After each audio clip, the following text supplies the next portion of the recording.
갈라디아서 4장 1절로 7절입니다. 내가 또 말하노니 유업을 이을 자가 모든 것의 주인이나 어렸을 동안에는 종과 다름이 없어서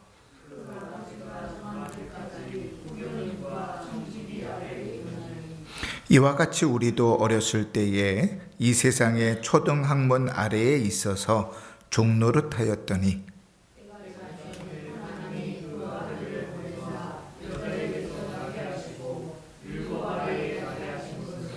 율법 아래에 있는 자들을 속량하시고 우리로 아들의 명분을 얻게 하려 하심이라.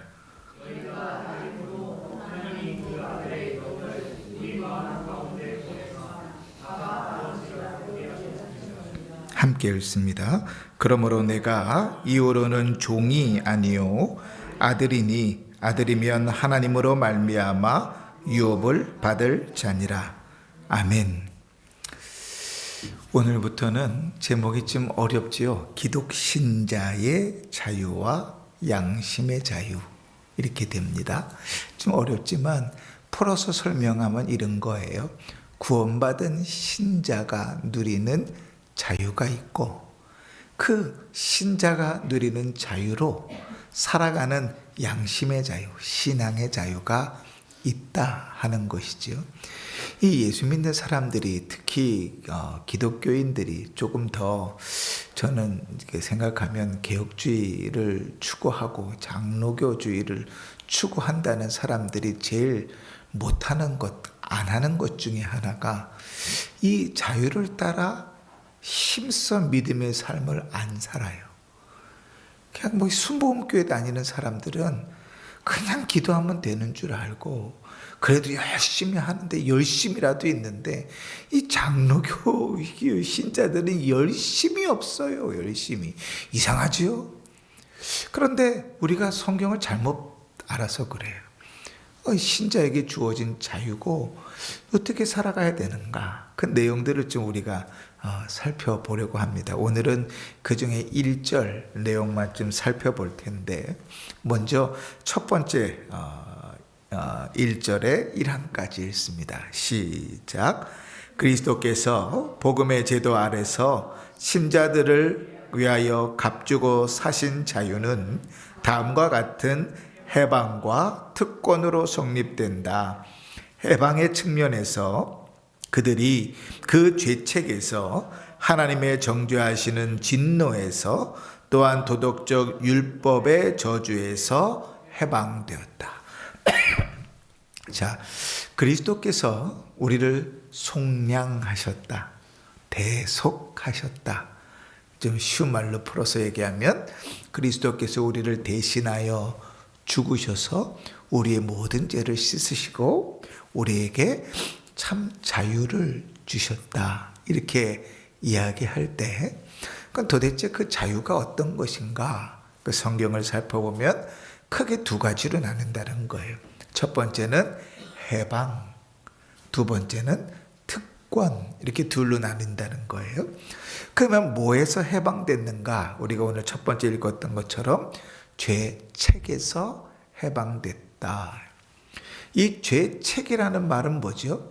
말 그대로 풀면 죄의 책임이죠. 그죠? 아담과 하와가 에덴 동산에서 선과 악을 알게 하는 나무의 열매를 먹은 죄를 우리는 처음 있는 죄, 뿌리가 되는 죄, 그래서 원죄 그렇게 얘기하죠. 그 아담이 인류의 대표이기 때문에 그 죄로 인하여 모든 사람이 다 죄인이다. 그지? 그래서 태어난 아이, 이서같이 이쁜 아이도 죄인이다. 왜요? 우리 죄인으로 태어나니까. 그 얘기하고 있는 겁니다. 교제가 없으세요? 교제가 있으시지요? 교제 없는 분 손 들어보세요. 교제를 안 보고 좀 다른 걸 보고 계시는 것 같아서. 네. 자, 그 얘기하고 있는 겁니다. 그래서 그 죄책으로부터 뭐했다? 해방됐다. 더 이상 그 죄책의 결과를 담당할 필요가 없다. 해방됐으니까. 그죠? 우리가 1945년도에 우리가 일제로부터 뭐가 됐어요?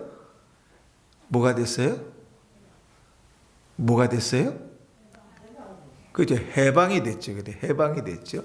해방이 되면 더 이상 일본 사람들이 우리를 이렇게 억어하고 잡아가도록 할 수 있어요, 없어요? 없지요.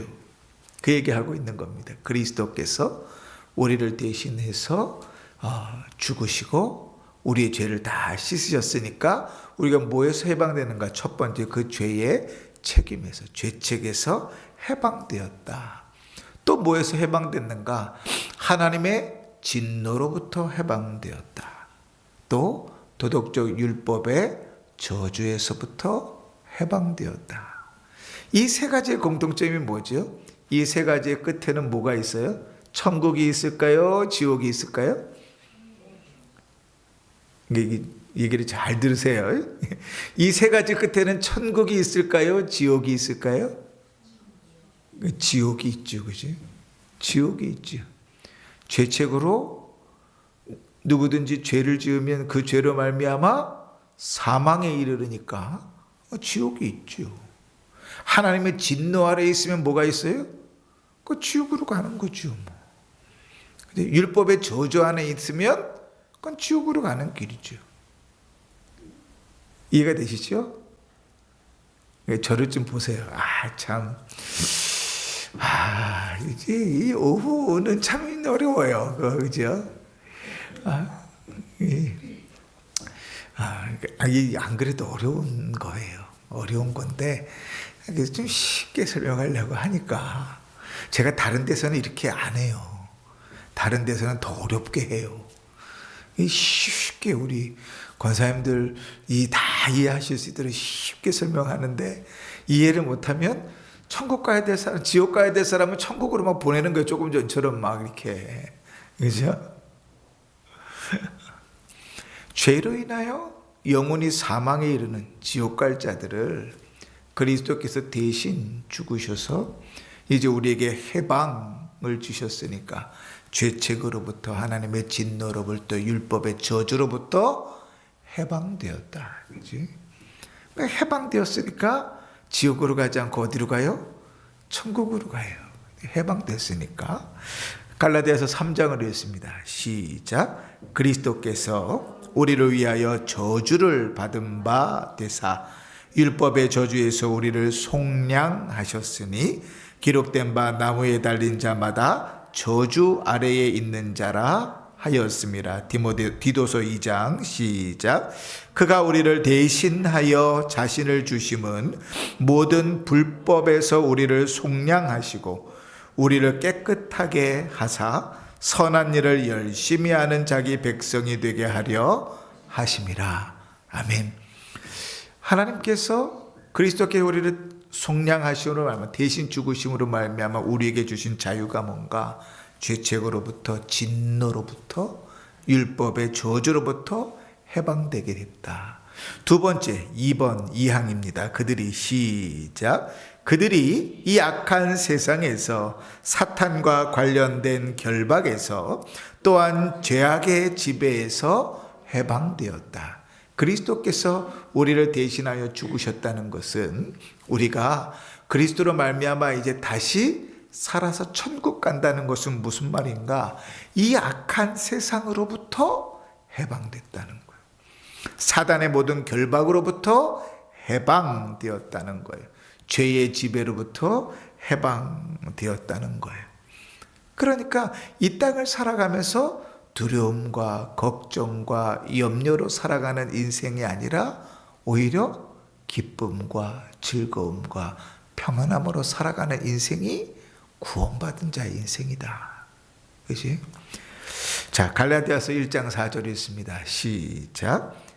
그리스도께서 하나님 곧 우리 아버지의 뜻을 따라 이 악한 세대에서 우리를 건지시려고 우리 죄를 대속하기 위하여 자기 몸을 주셨느니라. 이 악한 세대에서 우리를 건져내시려고. 사도행전 26장 18절입니다. 시작. 그 눈을 뜨게 하여 어둠에서 빛으로 사탄의 권세에서 하나님께로 돌아오게 하고 죄사함과 나를 믿어 거룩하게 된 무리 가운데서 기업을 얻게 하리라 하더이다.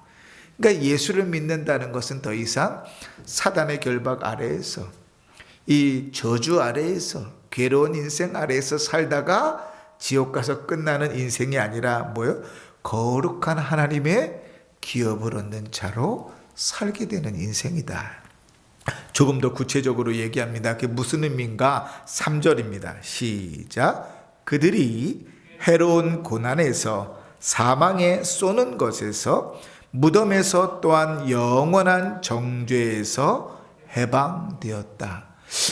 그리스도께서 우리를 죄와 사망으로 하나님의 진노에서 율법의 저주에서 해방되었다는 말이 뭔가? 사단의 권세 안에서 해방했다는 말이 뭔가? 그 말은 이런 뜻이라.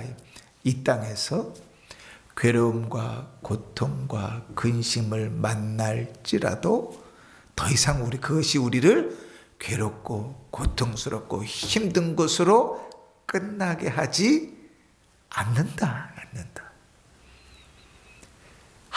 제 인생은요, 참 괴로워요. 인생을 살아오니까 한 책을 10권 정도 쓸 만큼 얼마나 고난이 있었는지 몰라요. 하루하루 사는 것이 고통이에요. 이렇게 죽다 지옥 가는 것 같아요. 이런 인생이 아니라는 거예요. 그러면 어떤가? 이 땅에서 괴롭고 힘들고 어려움을 만나도 그것이 우리를 유익하게 만든다. 시편 119편 71절을 읽읍시다. 시작. 고난당하는 것이 내게 유익이라. 이로 말미암아 내가 주의 율례들을 배우게 되었나이다. 아니, 고난을 당하는데, 고난당하고 나면 뭐만 남아요? 상처만 남고 지치는 일만 남는데, 그게 아니고 뭐라고 고백해요? 고난당하는 것이 내게 유익이라. 그 고난이 나를 더 아름답게 만들고, 나를 더 거룩하게 만들고, 나를 이 땅에서 더 복되게 만든다. 에휴, 어떻게 그래요? 여기서 한 걸음 더 나아가서 로마서 8장입니다. 시작. 우리가 알거니와 하나님을 사랑하는 자, 곧 그의 뜻대로 부르심을 입은 자들에게는 모든 것이 합력하여 선을 이루느니라. 신자의 삶에는 거저가 없구나. 신자의 삶에는 손해가 없구나. 믿는 자의 삶 속에는 죄를 짓고 쓰러지고 넘어질지라도 그것이 손해로만 끝나는 일이 없구나. 그 모든 것이 합력하여 뭐가 이루어져요? 선을 이루는구나. 누가 그렇게 하신다고요? 우리 구주 예수 그리스도께서, 우리 아버지께서 그렇게 하신다는 거예요. 이게 뭘로부터 오는 거예요? 우리를 죄와 사망으로부터, 죄책으로부터, 하나님의 진노로부터 자유하게 된 자에게 주어지는 일들이에요. 그러면 이 모든 일들의 자유를 얻었어요. 그 다음부터는 자유를 얻은 자가 어떻게 살아야 되는지를 모르면 뭐가 되냐면 방종이 돼요. 참 이 시대의 신자들이 참 방종하며 사는 자들이 많아요. 그러니까 자유를 누리며 사는 것이 아니라 방종하며 살아요. 그러니까 나는 자유로우니까 내 맘대로 해도 되지 뭐. 예배 시간에 좀 둘이 누워서 예배를 드려볼까? 예배 시간에 좀 방방 뛰면서 예배를 좀 드려볼까? 내 맘대로 해도 되지 뭐. 예배 드리면 되니까. 이게 뭐예요? 자유가 아니라 그럼 방종이에요. 자유하고는 완전히 달라요. 자유는 뭐가 따라오느냐? 특권, 의무가 따라와요. 하나님께서 우리를 해방시켜 주셨으면 그 다음부터는 우리가 해야 될 특권, 의무가 있어요. 자, 일제로부터 1945년 8월 15일에 우리나라가 해방됐습니다. 해방되고 나니까 남들이 다 우리를 잘 살게 해주고 떠받쳐주고 다 돈 갖다 주고 집 지어주고 막 그러던가요? 아니요. 자유가 주어지고 나면 그 다음부터 책임은 누구에게 있어요? 우리에게 있어요. 그 책임지지 않는 자는 죄송한 얘기입니다. 맨날 똥구멍 찢어지게 가난하게 사는 거고, 거기 그 책임지려고 힘쓰고 애쓰면서 나라를 세우기 위하여 가정을 세우기 위하여 힘썼던 자들은 그에 합당한 결과를 누리면서 사는 거예요. 그죠? 그 자유와 특권 가운데 있어요. 그리스도께서 친히 우리를 대신하여 죽으심으로 우리를 해방시켜 주셨는데, 죄와 하나님의 진노로부터 사탄의 권세로부터 우리를 해방시켜 주셨는데, 해방되었으니까 우리가 우리 마음대로 산다? 그러면 그것은 잘못 알고 있는 거예요. 신앙을 전혀 잘못 알고 있는 거예요.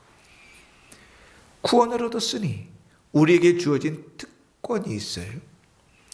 자유를 얻은 자에게 주어진 특권, 다른 말로 하면 의무가 있어요. 그리고 살아야 되는 거예요. 자, 그 의무를 첫 번째 두 줄만 읽습니다. 시작. 둘째, 특권의 측면에서는 그들이 하나님께 자유로이 나아감과 하나님께 순종함인데, 이 순종은 노예적 공포로 함이 아니고 어린아이 같이 단순하게 행하는 사랑과 자원하는 마음으로 하는 것이다. 특권이 두 가지가 있어요. 첫 번째 뭐예요? 하나님 앞에 자유롭게 나아간다는 것. 두 번째는 하나님 함께 자유롭게 순종한다는 것. 제가 공부했던 남아공은 전 세계에서 가장 늦게까지 노예제도가 있던 데입니다.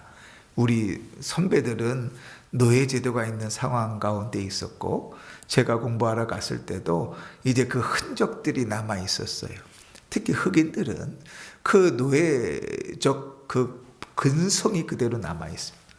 노예적 근성이라는 게 뭔가 하면, 돈을 주고 사람의 일을 시켜요. 우리 집이 이제 이사를 가는데 이제 흑인들 셋을 불렀습니다. 그 사람들은 보통 하루에 한 끼 먹고 살아요. 돈이 없으니까. 호되는 멀쩡한데 하루 한 끼 먹고 살아요. 근데 그 사람들을 불러다가 이제 일을 하고 돈을 주는 겁니다. 그 한국 사람들 얼마나 정이 많아요. 그러니까 이삿짐 막 나르는데 거기다 뭐 콜라도 사주고 막 빵도 먹여가면서 그렇게 일한다고요.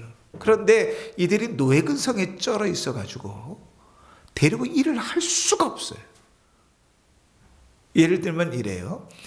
이 소파 좀 저쪽으로 옮겨주세요. 그러면 우리는 어떻게 해요? 가지고 들어가서 옮겨서 이거 어디다 놓을까요? 자리를 잡잖아요. 근데 그 사람들은 이 소파를 저기로 옮겨주세요. 그러면 딱 그것만 해요. 그거를 딱 옮겨요. 그리고 가만히 있어요. 뭐 시킬 때까지 가만히 있어요. 스스로 뭔가를 하는 일이 없어요. 이삿짐을 나르라고 불렀잖아요. 그러면 뭐해? 이삿짐을 날라야지. 근데 노예 근성은 뭔가 하면 시키는 그 일만 딱 그것만 해요. 다른 것 안 해요. 2번을 시켜봤는데 미치겠더라고 진짜. 차라리 한인 슈퍼 가서 라면 사다가 목사님들 불러갖고 같이 일하는 게 훨씬 효과적이고 일이 빨리 끝나요. 돈은 더 드는데 속은 편해요. 아 하면 아에 이요 우를 다 아니까. 그죠? 노예 근성이 그래요. 시키는 그 일만 딱 그것만 해요. 근데 신자가 구원을 얻었는데 그 노예 근성에 쩔어 있으면 뭐냐면 딱 그 일만 해요. 그리고 다른 일엔 관심이 없어요. 스스로 하려 하지 않아요. 근데 그것은 신자에게 주어진 자유가 아니에요. 하나님께서 우리를 그리스도로 말미암아 해방시켜준 자에게 주어진 특권이 2가지가 있는데 뭐라고요? 첫 번째는 하나님께 자유롭게 나아가는 것이고, 두 번째는 사랑과 자원하는 마음으로 순종하는 거예요. 이게 신자에게, 구원 얻은 자에게, 살아있는 자에게, 천국 가는 자에게 보여지는 모습이에요. 교회를 들어왔어요? 교회를 들어와서 신자는 어떻게 살아야 돼요? 신자는 내가 뭘 섬겨야 되나? 뭘 해야 되나? 어떻게 하는 게 하나님 기뻐하실까? 어떻게 예배를 드려야 될까? 이게 능동적이에요. 그런데 신앙이 어리거나 불신자는 그렇게 앉아있으면 안 되지. 그러면 꼬박꼬박 졸잖아. 그렇게 예배 드리면 안 되지. 그러면은 문탄에서 피해를 주잖아. 하나부터 10까지를 다 가르쳐 줘야 돼. 그 초신자는 그럴 수 있겠죠. 교회 문화를 모르니까. 근데 구원받은 자는 구원의 기쁨 가운데서 능동적으로 그 일을 하는 거예요. 자원하여 기쁨으로 그 일을 하는 거예요. 그리고 내 마음은 원하는데 그게 잘 안 되잖아요. 그러면 괴로워야 정상이에요. 괴로워야. 마음이 괴로워야 정상이에요. 안 괴로우면 그게 더 이상한 거예요. 신자에게 준 첫 번째 특권이 뭔가? 하나님 앞에 자유롭게 나아간다는 거예요. 자유롭게 나아간다는 건 뭐예요?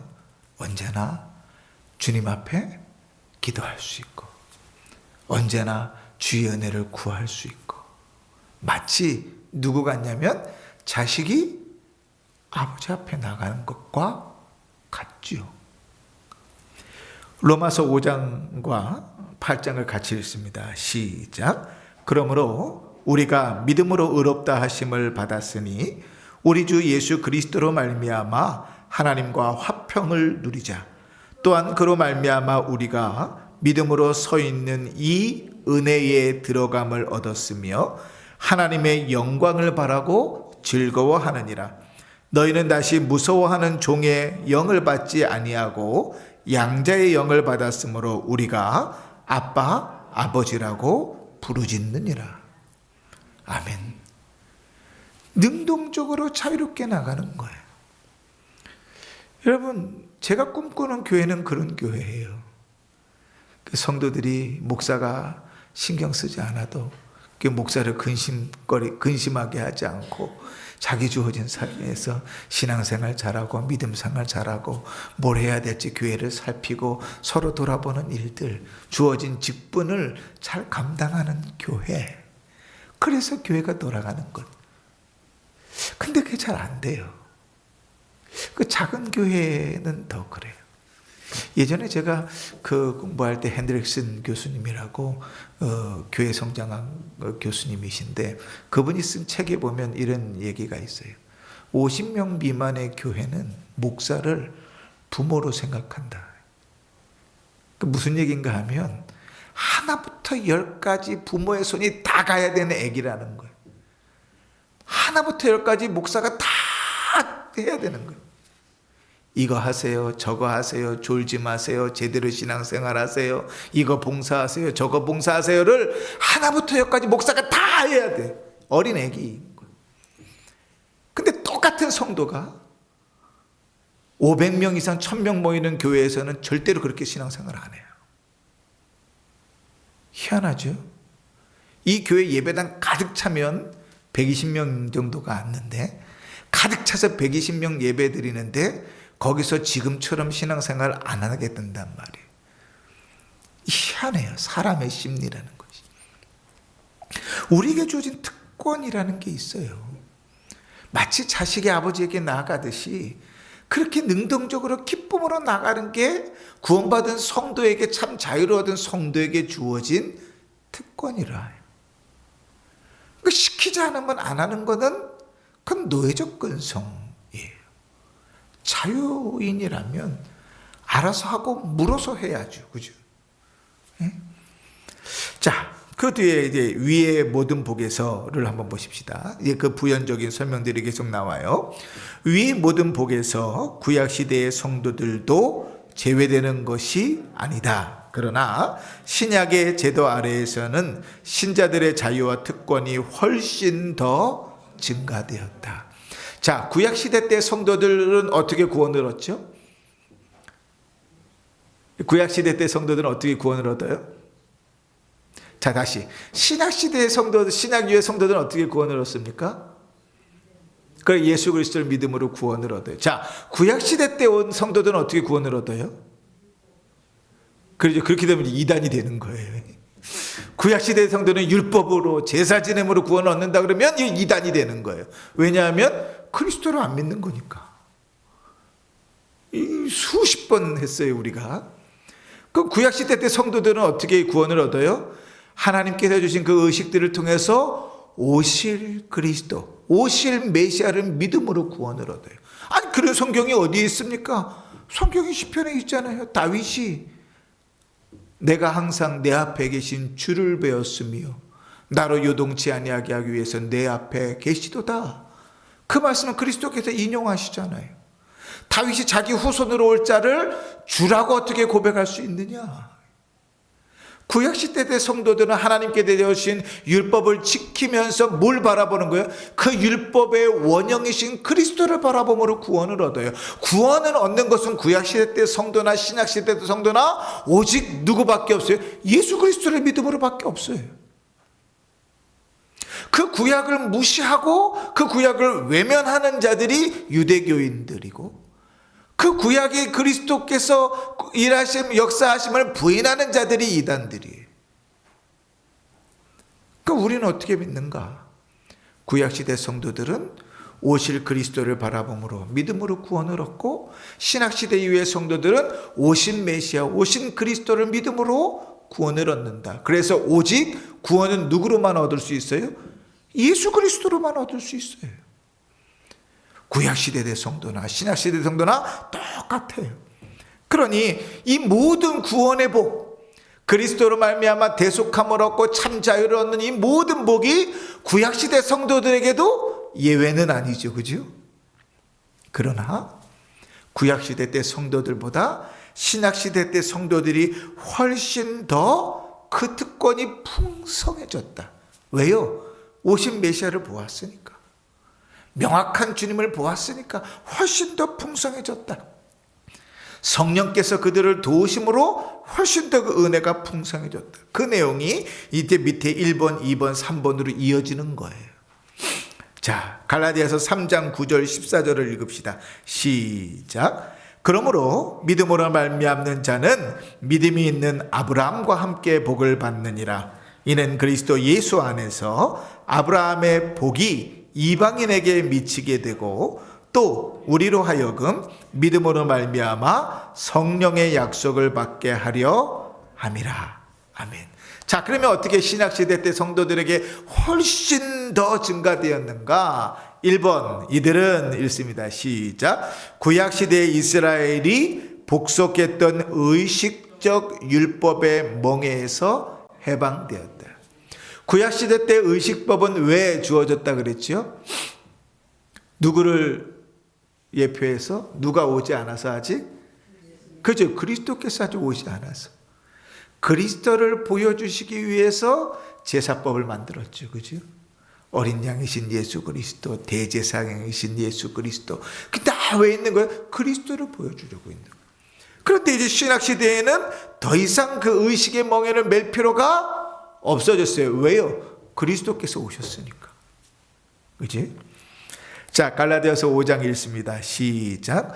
그리스도께서 우리를 자유롭게 하려고 자유를 주셨으니 그러므로 굳건하게 서서 다시는 종의 멍에를 매지 말라. 사도행전 15장 시작. 그런데 지금 너희가 어찌하여 하나님을 시험하느냐? 우리 조상과 우리도 능히 매지 못하던 멍에를 제자들의 목에 두려느냐? 그러나 우리는 그들이 우리와 동일하게 주 예수의 은혜로 구원받은 줄을 믿노라 하니라. 아멘. 자, 2번 보십시다. 구약시대의 시작. 구약시대의 성도들보다 더 큰 담력을 가지고 은혜의 보좌로 나아가며. 자, 구약시대 때는 하나님 앞에 나아가려면 어떻게 했냐면, 처음에는요, 하나님께서 직접 쫙 임하셨어요. 구름을 가득 채우시고 우레와 같은 소리로 임하니까 사람들이 오줌을 찌끔찌끔 지릴 정도로 두려워서 달달달달 떨었어요. 무서워가지고. 그래서 뭐라고 얘기했는가? 모세에게 당신이 가서 다 듣고 당신이 와서 전해주면 우리가 당신을 따르겠습니다. 이렇게 협의를 했고, 하나님께서 그걸 들으셨어요. 그래서 모세를 불러가지고 모세에게 이야기하면 모세가 내려가서 이스라엘 백성들에게 말씀을 전했어요. 이제 하나님께서 제도를 만드시고 제사장들을 세우시고 이스라엘 백성을 나라로 만들면서 이스라엘 백성들에게 1년에 한 번씩 그들의 죄를 대속하기 위해서 대제사장이 하나님 앞에 나아가게 했어요. 그래서 하나님께서 임재하시는, 하나님께서 함께 하시는 장소인 지성소에 그 대제사장은 1년에 한 번만 들어갈 수 있었어요. 아무도 들어갈 수 없었어요. 그런데 그 대제사장이 지성소에 들어갔는데 이 제사장이 뻘짓거리를 해가지고 거기서 하지 말아야 될 일에서 꼴까닥 죽어버렸다. 그러면 어떻게 될까요? 그 사람들이 쫙 휘장을 열고 들어가가지고 대제사장을 끌고 나와요? 아니요, 못해요. 그렇죠. 아무도 할 수 없어요. 그래서 대제사장이 들어갈 때 발에다가 끈을 매요. 죽잖아요? 그러면 어떻게 해요? 그 씹어내는 거예요. 줄 땡겨가지고 죽어서도 질질 끌려가지고 나와야 되는 거예요. 못 들어갔어요. 지성소에는 1년에 단 한 번 대제사장만 들어갈 수 있어요. 그리고 아무도 들어갈 수 없었어요. 하나님이 임재하시는 장소, 하나님이 계신다고 하는 그 장소에는 단 한 번 1년에 한 명만 들어갈 수 있었어요. 그런데 그리스도께서 이 땅에 오셔서 죽으실 때 어떤 일이 벌어졌죠? 휘장이 찢어졌어요. 둘로 갈라졌어요. 그죠? 둘로 어떻게 갈라졌어요? 가로로 찢어졌어요? X자로 찢어졌어요? 그죠? 세로 위에서 아래로 찢어졌어요. 그러면서 휘장이 위에서 아래로 딱 찢어지면서 뭐가 생겼어요? 지성소로 들어갈 수 있는 길이 생겼어요. 그죠? 누구나 그 길로 주님이 임재하신다는 그 자리로 하나님 아버지 앞으로 나아갈 수 있게 됐어요. 누구 때문에? 그리스도 예수 때문에. 말씀을 읽어보십시다. 히브리서 4장 시작. 그러므로 우리에게 큰 대제사장이 계시니 승천하신 이 곧 하나님의 아들 예수시라. 우리가 믿는 도리를 굳게 잡을지어다. 그러므로 우리는 긍휼하심을 받고 때를 따라 돕는 은혜를 얻기 위하여 은혜의 보좌 앞에 담대히 나아갈 것이니라.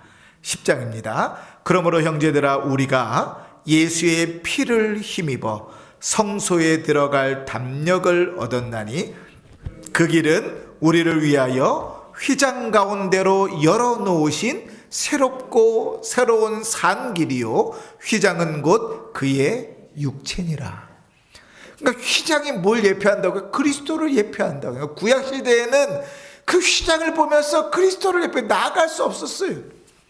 그런데 그리스도께서 죽으심으로 휘장이 쫙 둘러 찢어지면서 그리스도 이후 신약시대 성도들은 누구든지 그리스도를 통하여 하나님 앞에 나아갈 담대함을 얻었죠. 그러니 구약시대 때 성도들보다 신약시대 때 성도들이 훨씬 더 담대하죠. 그죠?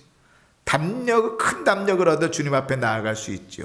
자, 세 번째, 3 시작. 더 풍성한 성령의 은사를 받는다. 자, 여러분 구약시대 때 하나님께서 은사라는 말은 선물이라는 말이에요. 그래서 우리가 은혜를 사모하는 특별기도회를 제가 쫙 줄여가지고 은사기도회 그랬잖아요.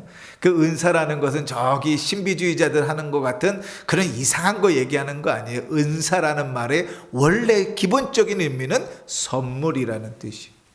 하나님 주시는 거예요. 그렇지? 그럼 구약시대 때 하나님께서 은사를 주신 사람들이 없었을까요? 있었죠. 그죠?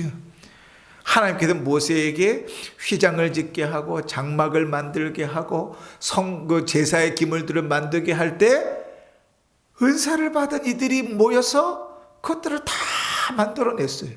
하나님의 의도하는 대로 다 만들어냈어요. 구약시대 때도 은사를 받은 사람들이 있었어요. 그런데 신약시대에는 그것이 더 어땠다는 거예요? 더 풍성한 은사가 주어진다. 누구로 말미암아? 그리스도를 대신하여 계시는 보혜사 성령으로 말미암아. 자, 요한복음 7장 읽습니다. 시작. 나를 믿는 자는 성경의 이름과 같이 그 배에서 생수의 강이 흘러나오리라 하니 이는 그를 믿는 자들이 받을 성령을 가리켜 말씀하신 것이라. 예수께서 아직 영광을 받지 않으셨으므로 성령이 아직 그들에게 계시지 아니하시더라. 아직 성령이 안 오셨죠. 주님이 가시면 또 다른 보혜사 성령께서 오신다 그랬죠. 고린도후서 3장을 읽습니다. 시작. 우리는 모세가 이스라엘 자손들에게 장차 없어질 것의 결국을 주목하지 못하게 하려고 수건을 그 얼굴에 쓴 것 같이 아니하노라. 주는 영이시니 주의 영이 계신 곳에는 자유가 있느니라. 우리가 다 수건을 벗은 얼굴로 거울을 보는 것 같이 주의 영광을 보매 그와 같은 형상으로 변하여 영광에서 영광에 이르니 곧 주의 영으로 말미암음이니라. 아멘. 그래서 그리스도께서 오신 이후부터는 신약의 성도들은 구약의 성도들보다 성령으로 말미암아 더 풍성한 은혜들을 누리게 되었다 그랬습니다. 오늘 두 가지 얘기했습니다. 예수께서 우리를 대신하여 죽으시고 우리를 속량하심으로 말미암아 우리에게 두 가지가 생겼어요. 첫 번째는 자유, 죄와 사망과 하나님의 진노로부터 자유하게 되었다. 자유만 주어졌는가? 아니다. 자유의 특권도 주어졌다. 누구든지 담대히 하나님 앞에 나아갈 수 있는데 오히려 구약시대의 성도들보다 더 풍성한 은혜, 더 자유로운, 더 큰 담력으로 주님 앞에 나아갈 수 있는 은혜를 얻었다. 문제는 뭐라고요? 자유는 얻었는데 특권을 행사하려 하지 않는다. 이게 문제죠. 그지? 우리 신앙생활에 이게 문제예요. 예수님께서 죽으시고 대속하시고 속량하셔서 자유롭게 하셨으면 이제 그 자유를 누리기 위하여 특권을 써야 되는데 주님 앞에 담대히 나아가지도 않아. 자원하고 기쁨으로 주의 말씀에 순종하지도 않아. 그냥 뭐 믿는 자인지 안 믿는 자인지 이렇게 흘러가고 저렇게 흘러가고 내가 원하는 대로 그냥 이 땅 살다가 끝나면 끝! 그러면 안 된다는 거예요. 그지? 하나님을 아버지라 부르며 기도하고 그 말씀에 순종하는 일은 참 자유를 얻은 자에게 주어진 성도의 특권이다. 그러니 여러분 기도하기를 힘쓰십시오. 하나님을 예배하는 일에 온 정성을 다하십시오. 주님의 말씀을 듣고 그 말씀을 순종하는 일에 인생을 거십시오. 그게 신자가 이 땅에서 누리는 특권입니다. 믿지 않는 자는, 구원받지 않은 자는 하고 싶어도 못하고 하고 싶어 하지도 않고 좋아 보이지도 않아요. 그 예배 드리는 게 뭐 좋겠어요. 그죠? 시간 낭비라고 생각하고 아깝지요. 그러나 참 신앙이 있는 자에게는 그 특권이 그를 복되게 하고 그 특권이 그에게 은혜를 부어주고 그 특권으로 말미암아 더욱 하나님의 크신 복을 누리게 하시는 거예요. 그런 특권을 누리며 사는 성도들 되시기를 주의 이름으로 축원합니다. 아멘. 213장 1절 4절 5절 함께 찬송하면서 준비하신 예물 드립니다.